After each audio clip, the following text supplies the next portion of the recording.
Bonjour, bienvenue, welcome guys dans cette vidéo. On connaît le tableau complet des huitièmes de finale. On aura droit à des matchs intéressants, à des chocs. Ça promet. Je vais faire une brève analyse des différentes affiches. Alors, il y aura un choc entre deux grosses nations du football africain, Nigeria contre le Cameroun. Deux grandes équipes qui ne sont pas au top de leur forme. Le Nigeria a fini deuxième de son groupe. Ils ont battu timidement la Guinée-Bissau et face à la Côte d'Ivoire, ils ont su faire le dos rond pour gagner. Le Cameroun aussi a fini deuxième de son groupe. Le Cameroun a été battu par le Sénégal. Ils ont fait un match nul contre la Guinée-Conakry et ils ont difficilement battu la Gambie. Deux équipes qui ne sont pas au top de leur forme. Le Cameroun a de la ressource. Les Camerounais, quand ils sont en difficulté, ils arrivent à s'en sortir. Le Nigeria, ils ont une force offensive, même si ça ne s'est pas vu pour le moment dans cette CAN. Et ils ont un ballon d'or au Osimhen. Le Nigeria part avec un léger avantage, vraiment léger. Difficile de dire qui va l'emporter. Autre affiche, Angola-Namibie. L'Angola, en match de poule, a montré de belles choses. La Namibie, quant à elle, a pu se qualifier en faisant partie des meilleurs troisièmes. Dans cette rencontre, avantage Angola.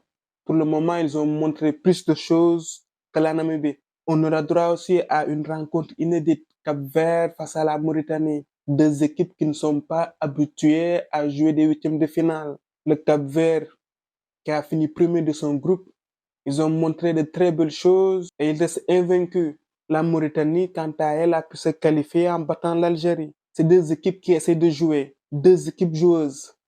Physiquement, les Mauritaniens ont du répondant, mais je pense que le Cap-Vert reste favori. Autre choc, Maroc, Afrique du Sud. Le Maroc, c'est l'un des favoris de cette CAN. Ils ont un bon collectif et ils ont de grosses individualités. Côté Afrique du Sud, on sent du renouveau. C'est une équipe aussi qui est joueuse. Et à ce jeu-là, les Marocains sont meilleurs. Ils sont plus outillés. Ça aurait pu être le match piège pour le Maroc s'ils avaient en face un adversaire qui refusait le jeu. Je vois le Maroc passer. Une autre rencontre intéressante, Égypte-RDC. L'Égypte qui est l'équipe la plus titrée sur le continent. Dernièrement, les Égyptiens, ils n'ont pas besoin de proposer du beau jeu pour aller au bout. La RDC, elle s'est qualifiée sans gagner un match. Mais ils ont montré de belles choses face au Maroc, qui, comme je l'ai dit précédemment, est l'un des favoris de cette CAN. L'Égypte qui est privée de Mo Salah, ça sera un peu plus compliqué. Mais je me dis que les Égyptiens sont plus habitués à ce type de rencontre. Et ils ont des joueurs qui évoluent dans le continent africain. Ils ont l'habitude de ce genre de rencontre. Avantage Égypte dans cette rencontre. On continue avec un autre match. Guinée-Conakry versus Guinée équatoriale. La Guinée qui a fini troisième de son groupe et la Guinée équatoriale qui a fait forte impression. La Guinée équatoriale a fini premier de son groupe devant le Nigeria et devant la Côte d'Ivoire. La Guinée-Conakry, elle aussi, a eu de gros morceaux dans son groupe. Il y avait le Sénégal et le Cameroun. La Guinée qui va essayer de passer le cap des huitièmes de finale. Si on se fie au match de poule, on se dit que la Guinée équatoriale part avec un léger avantage. Mais si on pousse le raisonnement, on se dit que la Guinée équatoriale n'a peut-être pas fait face à des adversaires qui sont au top de leur forme. Je pense au Nigeria et à la Côte d'Ivoire. On verra, ça va être une rencontre intéressante. Mali-Burkina Faso, le Mali c'est vraiment une équipe joueuse. Ils ont juste un problème d'efficacité. Ils ne marquent pas assez. Les Maliens ont pu finir premier de leur groupe. Le Burkina Faso, ces dernières années, ils nous ont habitués à aller en demi-finale.